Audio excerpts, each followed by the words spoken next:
ಹೆಡೆಮುರಿ ಕಟ್ಟಿದಂಥವ್ರು ಸ್ವಾಗತ ನಿಮಗೆ ಉಮೇಶ್ ಸರ್ ತಮಗೆ ಒಂದು ಡಿಬೇಟ್ಗೆ.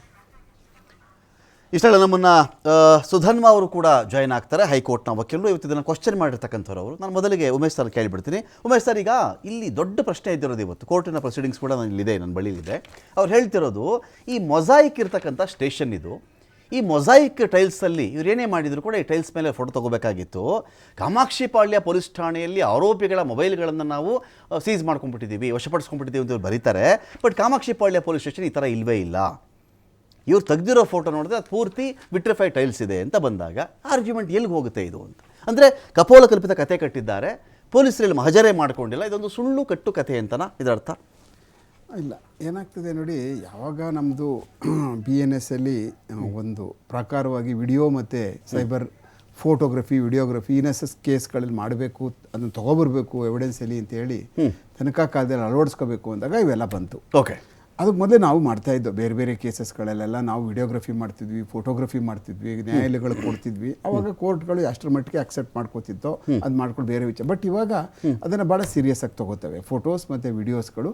ಬಟ್ ಅವು ಸರಿಯಾಗಿರ್ಬೇಕು, ಅದು ಫೋಟೋಗ್ರಫಿ ಮತ್ತು ವಿಡಿಯೋಗ್ರಫಿಗಳು. ಇದರಲ್ಲಿ ಮೊದಲನೆಯ ಭಾಗದಲ್ಲಿ ನಾವು ಮಾತಾಡೋದಾದ್ರೆ ಏನಾಗ್ತದೆ, ನಾವೊಬ್ರು ಈ ಕೇಸ್ ಒಳಗಡೆ ನಾವು ಇವತ್ತಿನ ದಿವಸ ಈ ಆರೋಪಿತರು ಹಿಡ್ಕೊಂಡು ಬಂದಿರುವಂಥ ವಶದಲ್ಲಿ ಮೊಬೈಲ್ಗಳಿದ್ದಾವೆ. ಆ ಮೊಬೈಲ್ಗಳು ನಾವು ವಶಪಡಿಸ್ಕೋಬೇಕು. ಈ ಕೇಸು ಅಂತೇಳಿ ಡೀಟೇಲ್ ಆಗಿ ಏನು ಕೇಸು ಅಂತೇಳಿ ಇಬ್ಬರು ಪಂಚರ್ಗಳನ್ನ ನಮಗೆ ಬೇಕಾಗದವ್ರನ್ನ, ಅಂದರೆ ಭಾಳ ಇದ್ರ ವ್ಯಕ್ತಿ ಸಮಾಜದಲ್ಲಿ ಗೌರವಾನ್ವಿತ ವ್ಯಕ್ತಿಗಳು ಅಂತ ಬರುತ್ತದೆ ಹೊರಗಡೆ. ಎರಡನೇದು ಸರ್ಕಾರಿ ಯಾರಾದರೂ ಕೆಲಸ ಮಾಡ್ತಾ ಇರ್ತಕ್ಕಂಥವ್ರನ್ನ, ಯಾರಾದ್ರೂ ಗೌರ್ಮೆಂಟ್ ಎಂಪ್ಲಾಯ್ಗಳನ್ನ ಕರ್ಕೋಬೇಕು ನೀವು ಅಂತೇಳಿ ನೋಟಿಸ್ ಕೊಟ್ಟು ಅವ್ರಿಗೆ ಯಾರೇ ಆಗಲಿ ಅವ್ರಿಗಾರು ನೋಟಿಸ್ ಕೊಡಬೇಕು, ಇವ್ರಿಗಾದ್ರೂ ನೋಟಿಸ್ ಕೊಡಲೇಬೇಕು.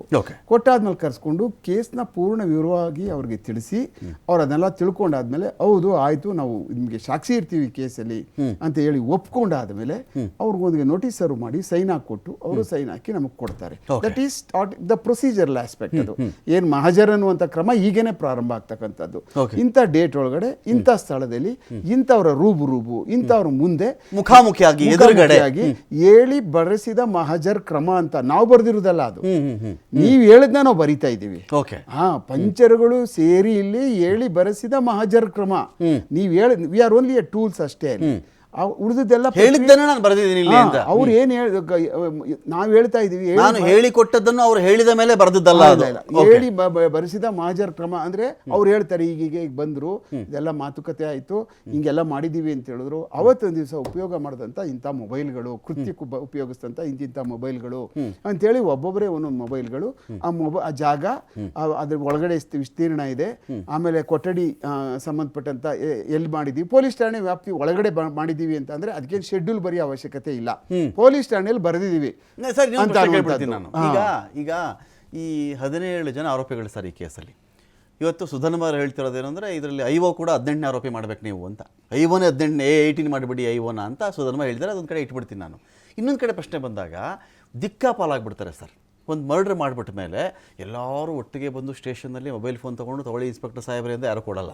ದಿಕ್ಕಾಪಾಲಾಗಿದ್ದಾಗ ಎಲ್ಲೆಲ್ಲೋ ಒಬ್ಬರು ಮೈಸೂರಲ್ಲಿ ಹಿಡ್ಕೊಂಬರ್ತಾರೆ, ಒಬ್ಬರನ್ನ ಮಂಗಳೂರಲ್ಲಿ ಹಿಡಿತಾರೆ, ಇನ್ನೊಬ್ಬರು ಯಾವುದೋ ಊರಲ್ಲಿ ಹಿಡ್ಕೊಂಬಂದಾಗ ಹಿಡ್ಕೊಂಡು ತಕ್ಷಣ ನೀವು ಮೊಬೈಲನ್ನು ಅವನಿಂದ ವಶಪಡಿಸ್ಕೊಳ್ತೀರಾ? ಇಲ್ಲಪ್ಪ ನೀವು ಇಂಥ ಡೇಟ್ಗೆ ಕಾಮಾಕ್ಷಿಪಾಳ್ಯ ಸ್ಟೇಷನ್ಗೆ ಬಂದುಬಿಡಿ, ಅವತ್ತು ಎಲ್ಲರೂ ಬಂದು ಒಟ್ಟಿಗೆ ತಂದಾಗ ನಾನು ಮಹಜರ್ ಮಾಡ್ತೀನಿ ಅಂತ ಹೇಳ್ತಾರಾ ಅಂತ ಪಾಸಿಬಿಲಿಟಿ ಕೇಳ್ತಾ ಇದ್ದೀನಿ ಸರ್. ಅಲ್ಲ, ನೀವು ಹೇಳ್ತಾ ಇರೋದು ಸತ್ಯ. ನಿಮ್ಮ ಆ್ಯಂಗಲಲ್ಲಿ ನಾವೇನಾರು ಮಾಡೋಕ್ಕೆ ಹೋದಾಗ ಏನಾಗ್ತದೆ ಅಂದರೆ ತನಿಖೆನೇ ಮಾಡೋಕ್ಕಾಗೋದಿಲ್ಲ.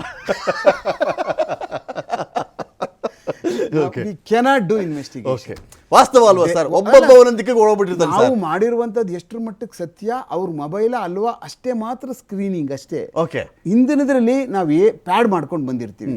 ನಾವು ತನಿಖೆ ಕಾಲದಲ್ಲಿ ತನಿಖೆ ಮಾಡುವಂತ ಸಮಯದಲ್ಲಿ ಆಗಿತ್ತು ಆಗ ಮಾಡಿದ್ರೆ